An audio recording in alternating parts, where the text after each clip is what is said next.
So here we are where we left off with our basic page. We know this is our page because we just changed the title, so we see that in the tab at the top.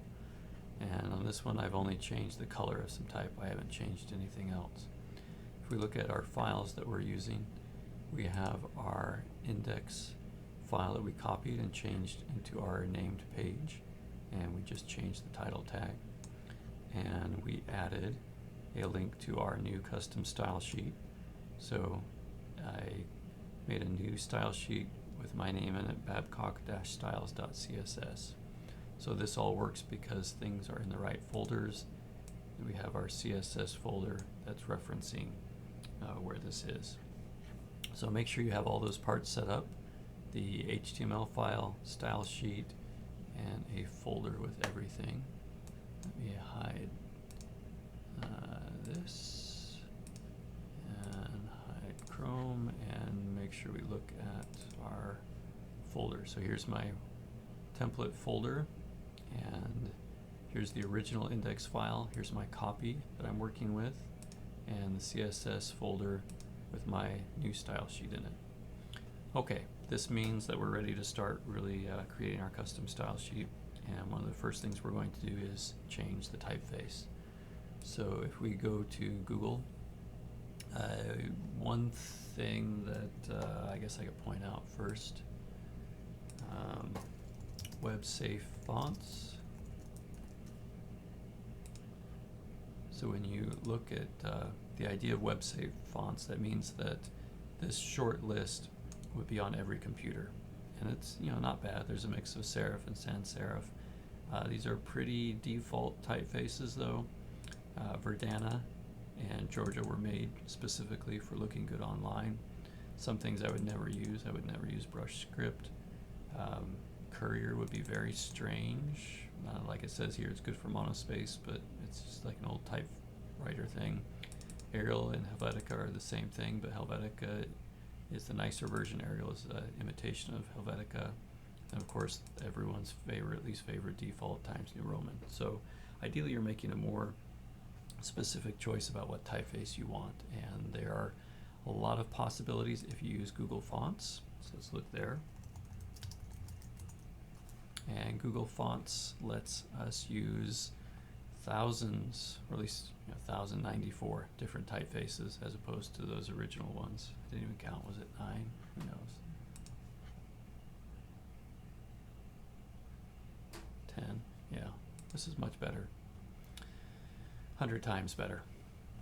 So here we can type in something specific, like if we were doing, like I was planning on doing this Nuts typeface, and Nuts website. We would want to make sure that the main idea of what we're typing out is going to look good in the typeface that we're doing. You can also use a pangram, the famous one being the quick brown fox jumps over the lazy dog, or other ones that you might come up with.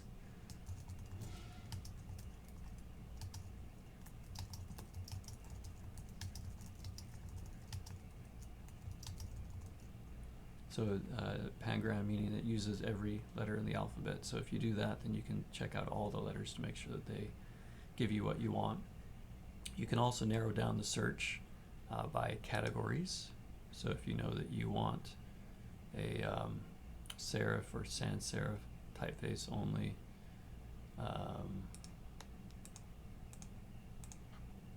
that's going to give you a quicker view of more fun and interesting things.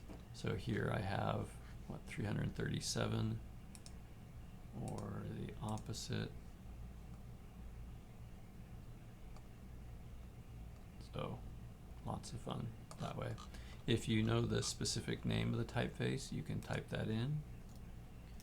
What was the one I was using?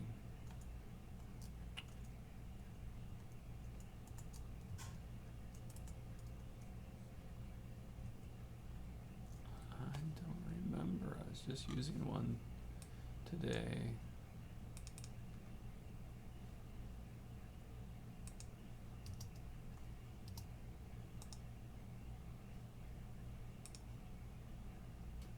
Palette, Mosaic. I'll use that one again. Oh, but if it's not within the category, then it's not going to show it. Okay, here we are. So palette mosaic. So a typeface like this, very unique, very interesting, not super legible. This could be used for titles, but you wouldn't want to use it for body copy where you need to say a lot of things. And this one has just one style, so it's a good hint that this is not meant to be flexible for general use on everything.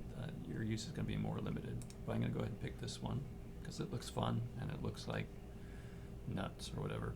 So as you look through it, it'll show you all the glyphs or all the letters, numbers, uppercase, lowercase, tell you about it, and show you possible pairings of what it might look good with. So here's Roboto and palette. Not great, but not awful. But you know, you can see it using a much more plain typeface is going to make your website more legible. So if you like it, go ahead and select this style. This one has just one weight, so one regular weight. So that's pretty easy. We can close this window and go back to our normal Google Fonts and clear out a specific one. And then, like I said, you can pick a companion typeface for it.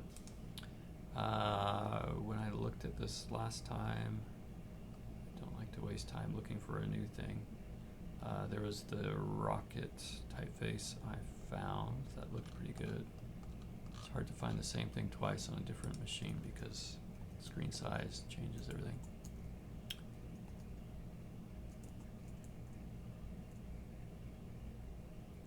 Where is it? Is it?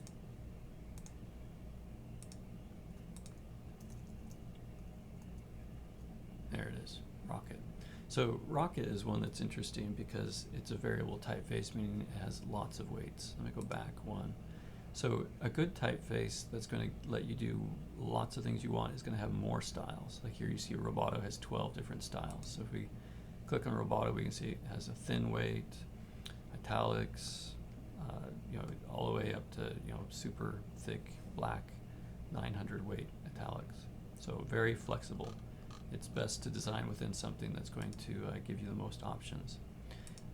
With the Rocket one, it's a little bit different in that it's variable. So it still has all the weights, but the way that it does it uses a different thing. Instead of hard points where they specifically style it, it's like it's on a slider. You can see here that it's kind of cool. It's a new thing. That's all I can say quickly. So within this, though, you will want to select just the ones you think you might use. So usually you'll select the regular weight, the 400 weight. This one, the thin weight, looks really cool, so I'm going to select that. And I also want a bold weight. So let's say the 700, that's a standard bold. So once you've selected all the typefaces you want and have them done there, this is always hard to find in Google Fonts, but it's this icon over here. If you closed it, this will view your selected families. So here shows my palette mosaic, which is just the one typeface, and the Rocket with the 3 that I've selected. Then you need to know how you're going to use it. So there's link and import. The link is the most common, the easiest. So I'm going to select everything that's in the window, and it tells me copy the code into the head of your HTML. So let's copy that, and we'll go to our text editor, find my HTML file, and this is the head that's talking about up at the top of the document. So with this template, the only thing I've added so far is my separate external style sheet. We can see right here there's a comment, HTML comment, starts with a less than exclamation greater, or a dash dash, and ends with dash dash greater than. So it already has some Google fonts in here. So here they are, 1 and 2 before we get to the next thing. So I'm going to put the new ones after that. And I'm just going to tab this over so that it lines up. Okay, these first 2 that were already in there, we'll notice that exactly the same pattern happens with our last of the 3 links that we pasted in. Before that, it has these pre-connect links, which I think makes it load faster, which sounds good. So I'm going to put it in. But we could get away with just this one, similar to how the other Google fonts were in there. We could have done just that. So it looks the same. The fonts, Google App IS, it's all there. Okay, and you can see that the weights that we added are added this way, weight at, and then the numbers 100, 400, 700 are right in there. And I'll show you a trick in a little bit about how to extend that without going back to Google Fonts. So with those in there like that, we can start adding them to our website. The second part of adding them is here, the CSS rules to specify families. So I'm going to select that, copy it, and that is going to go to our style sheet. So here's my custom style sheet that I made. And I'm going to make a new thing up at the top here. Oops. Doesn't have to be all caps. And I'm going to paste it there and then close that comment. So by having your colors and typefaces that you're going to use up at the top of your style sheet, it makes it easier to copy and paste, always referencing back there in a single place where you know where they are. So that said, I am ready to go, but not quite applying them yet. I'm going to stop this recording and we'll hit this again.